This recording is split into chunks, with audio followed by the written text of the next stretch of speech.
friends, it's Sadie, and today's episode of our Golden 20s podcast is a solo episode. If you usually watch our podcast on video, either on YouTube or on Spotify, I apologize that this week is an audio-only week. I didn't want to overcommit to this solo episode / was worried about editing it, so we are kicking it old school and doing audio only, but we will be back with video once Tegan returns. In today's episode, we're going to be talking all about how to be single. I feel like I am the most qualified person on the planet to be giving this live chat today. Obviously, that's an exaggeration, but if you don't know, I'm 28 years old, never been in a relationship before, and a large part of that is because I love being single. I love my independence. I am very happy on my own, and therefore I'm not overly motivated to date. So I have a few tips and tricks for how to embrace your single season if you are recently single or if you're in a similar boat where you've never been in a relationship before. This is just a good life chat for us single gals to, not rush this phase of life and to enjoy it. Your single season is one of the most important and special times in your life.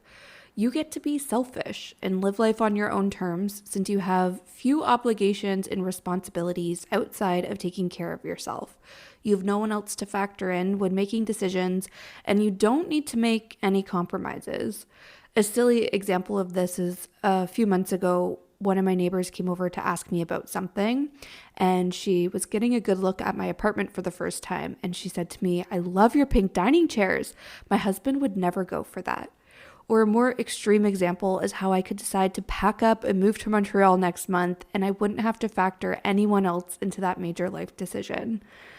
I also truly believe there's a future version of you who is going to look back and reminisce about this time in your life where you got the bed all to yourself, you didn't have to share, you woke up on your own schedule and enjoyed your morning coffee in peace and quiet.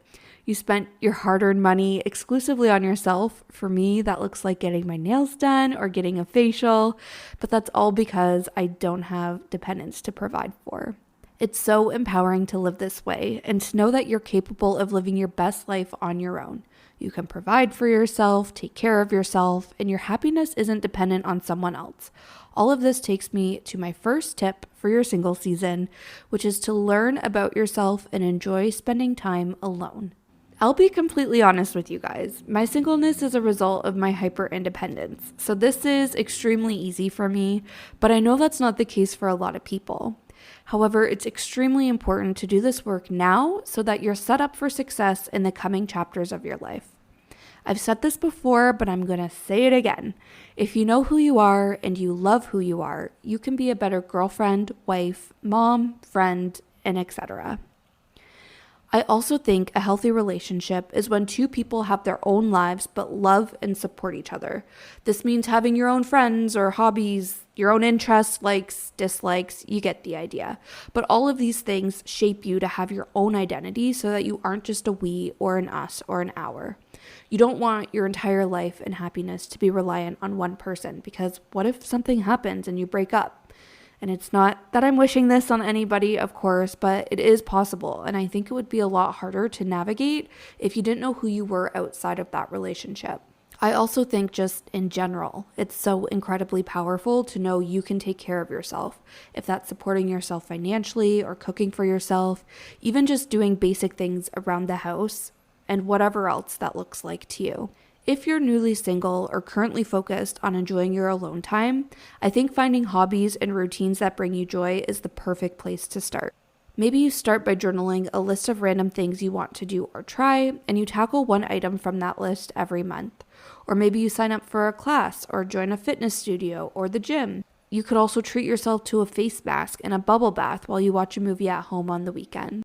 I can't stress this enough. There's so much good that comes from befriending yourself. So use your solo time to your advantage. My second tip is to have other single friends. And I think this actually goes for coupled up people as well, where if you're in a couple, it's probably good to have couple friends and not just single friends. However, when you're single, I think it's important to have other single friends as well, because these people are just going to get it. They're going to understand you, and you're going to find it a lot easier to confide in them because you know they get it and they're not going to judge you and what you're going through. In fact, they're probably going through the exact same things and navigating the same hurdles and the same challenges. So it'll be nice to have someone you can share your experience with and someone you can turn to for advice.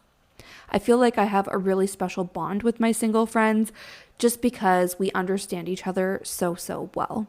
A lot of my friends and my closest friends are in long-term relationships, and I love them dearly, don't get me wrong, but I know they're not the people to confide in when it comes to dating or navigating my singleness because they don't get it. I don't want to hear that it'll happen when you least expect it. Or my personal favorite is how they think dating apps would be so fun. Meanwhile, they've never had to use them before. Anyone who's used a dating app knows it's a hustle. You can't convince me otherwise. But anyways, one other thing I find with my coupled up friends too is that they get way more excited about my dates than even I do. And that really annoys me because it feels like the date all of a sudden is way more high stakes. When other people care so much, they're invested, they're following up to see how it went, I just put more pressure on myself. I feel like I need to justify why I didn't feel a certain way or maybe why I did feel a certain way.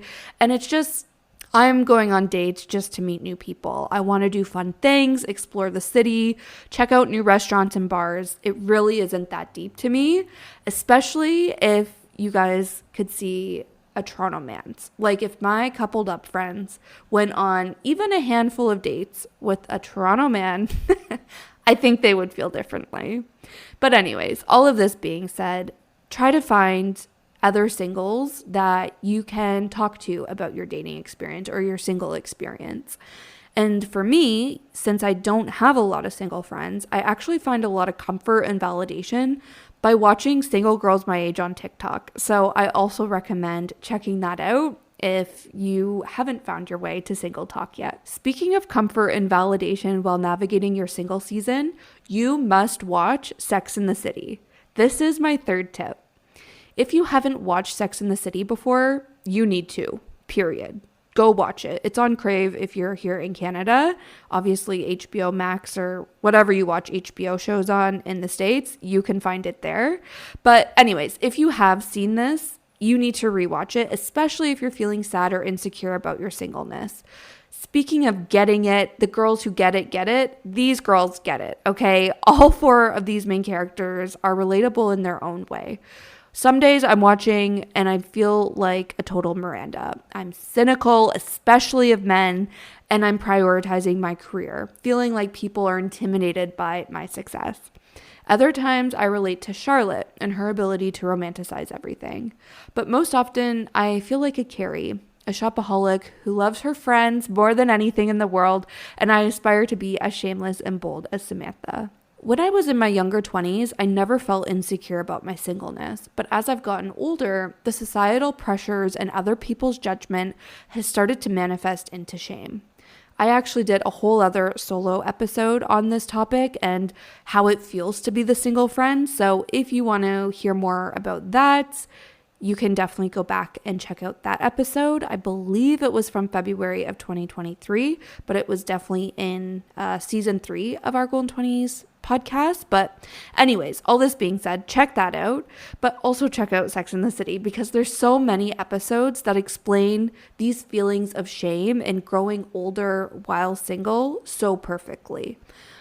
They remind me I'm not alone in this and what I feel is valid. For example, there's an episode where Carrie is celebrating her birthday by herself because everyone missed the dinner reservation for one reason or another.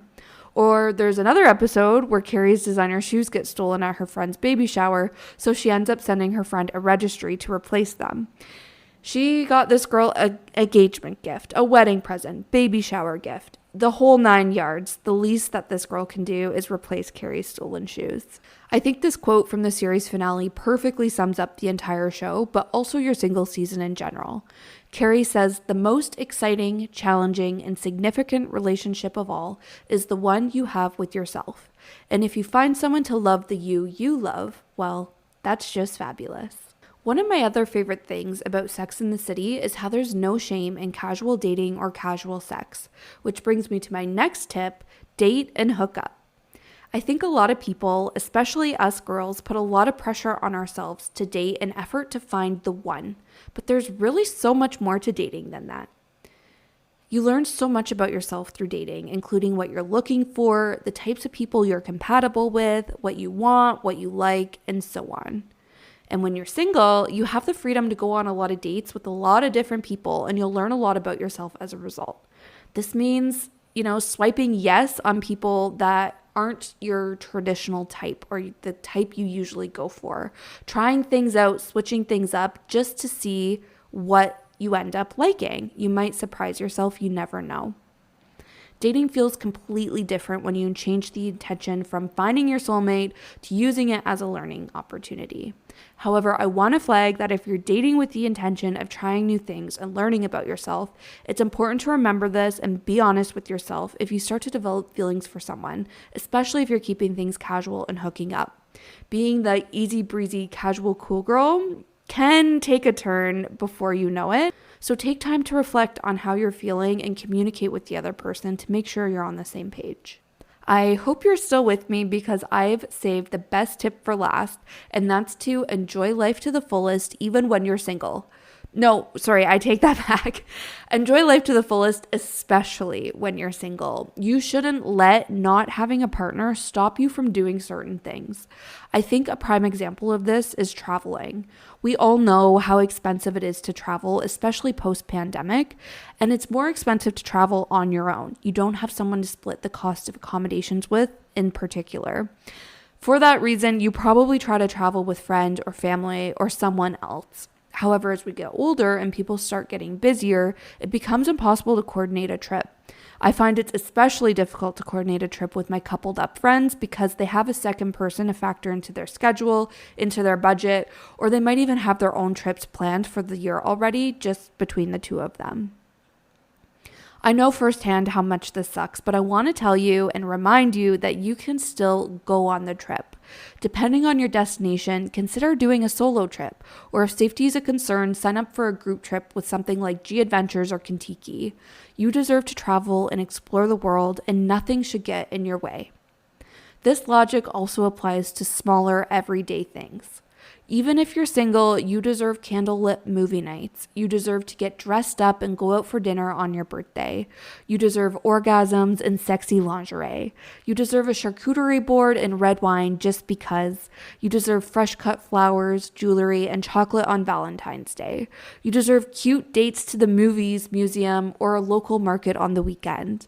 I know it sounds corny, but you will feel like the main character when you create these magical moments for yourself. So promise me you'll romanticize your life, even if it's just every now and again. And that brings us to the end of today's episode. I hope these 5 tips for embracing your single season resonated with you, even if they weren't anything new or revolutionary. I feel like it's just a good reminder every now and then. So thank you so much for listening. We drop a new episode every single Tuesday, so make sure you are subscribed and following us on whatever platform you're listening to this. You can also leave us a review and a rating if you liked this episode and want to hear more. You can also follow us on social media. We're at Our Golden 20s on Instagram, TikTok, Facebook, Pinterest. We also have Spotify playlists to help you romanticize your life. And we are on Patreon, which is the best way to show your support for the podcast for as little as $2 a month. We drop exclusive content over there, including bonus episode, monthly wallpapers for your computer, desktop, and all of our episodes drop early and ad-free. So go subscribe to our Patreon page. But that is the end of my chatty solo episode. Thanks again for listening, and I'll see you next Tuesday.